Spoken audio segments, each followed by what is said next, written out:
Para wargi sadaya, wilujeng patepang dina acara Sabda Sunda. Mugia janten berkah kanggo urang sadayana. Mangga wilujeng ngadangukeun.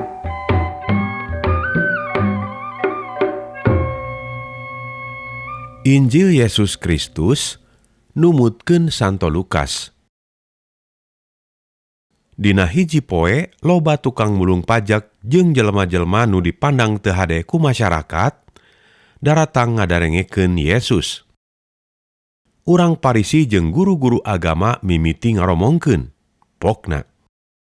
Eta manehna kunaon daek nampa jelema-jelema teu hade, malah daek dahar bareng. Ku hal eta Yesus nyareoskeun ieu misil ka maranehna. Upamakeun, aya anu boga domba 100 leungit hiji. Cik, rek kumaha nu bogana? Tangtu indit kasampalan, ninggalkeun dombana anu 88. Neangan sahiji anu leungit nepi ka kapanggih. Sanggeus kapanggih kacida atau heunana, dombana nepi ka dipunggu dina tak-takna, dibawa balik. Geus kitu nyalukan babaturan jeung tatangga-tatanggana, tuluy nyarita. Kuring kacida atohna, domba kuring nu leungit geus kapanggih. Ayeuna hayu urang suka-suka. Nya kitu di sawarga oge, sing percaya. Lamun aya jelma doraka saurang anu tobat, kacida matak bungahna. Leuwih bungah ku eta anu saurang tibatan ku anu 88 anu geus balener jeung teu perlu tobat deui. Atawa upamakeun, aya hiji awewe boga dinar 10 leungit hiji. Cik rek kumaha?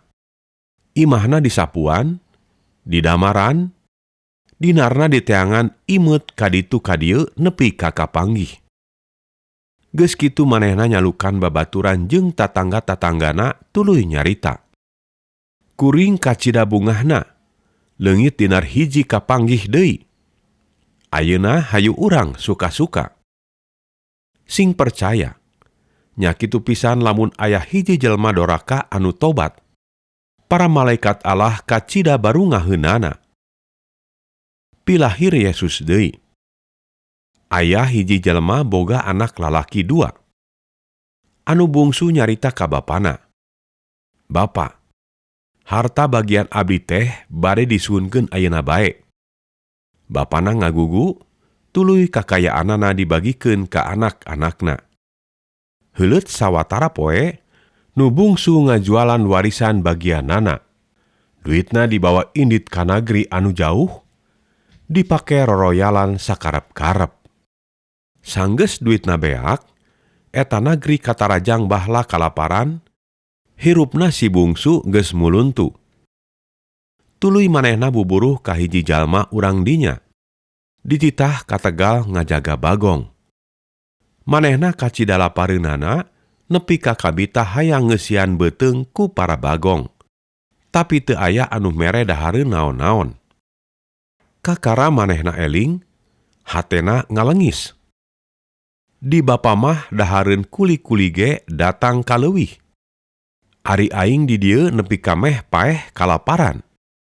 Mending oge balik ka bapa. Rek wakca. Bapa, abdi rumaos dosa ka Allah sareng ka bapa. Parantos teu pantes diangkeun deui putra. Jadikeun kuli bae abdi mah.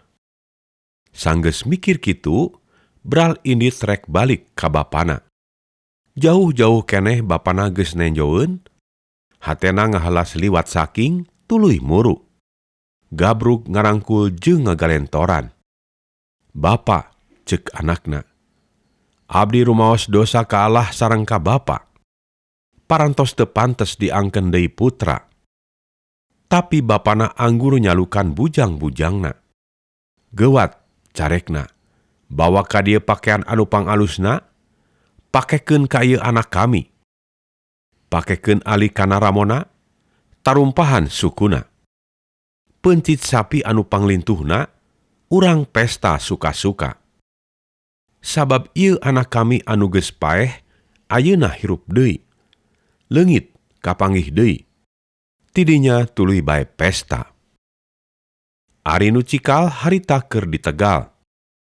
Dina waktu keur balik, sanggeus deukeut ka imah, ngadenge sora tatabehan jeung nenjo anu keur ngarigal. Tuluy nyalukan bujang saurang nanyakeun, "Aya naon di imah?" Ceuk bujang, "Tuang rayi sumping, ku tuang Rama dipangmencitkeun sapi anu panglintuhna. Reh putra sumping deui kalayan teu kirang sawios-wios." Si cikal ambek terus pundung embungeun ka imah. Ku bapana diteang terus dicombo, diolo sina balik. Tapi timbalna ka bapana, "Abdi barang gawe di bapa parantos mang tahun-tahun sapertos kuli bae.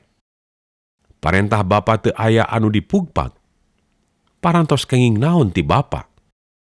Teu dipaparin embe-embe acan pikeun abdi sukan-sukan sareng babaturan.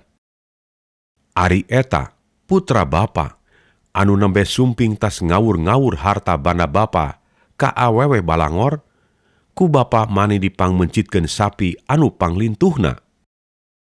Walon bapana, "Anaking, ujang mah kapan salawasna oge jeung bapa bae. Jeung deui banda bapa nya banda hidep keneh. Pantes lamun urang ayeuna sukan-sukan suka bungah. Sabab adi ujang anu sasatna geus paeh, ayeuna hirup deui. Leungit datang deui." Mung sakitu dawuhan Gusti Allah.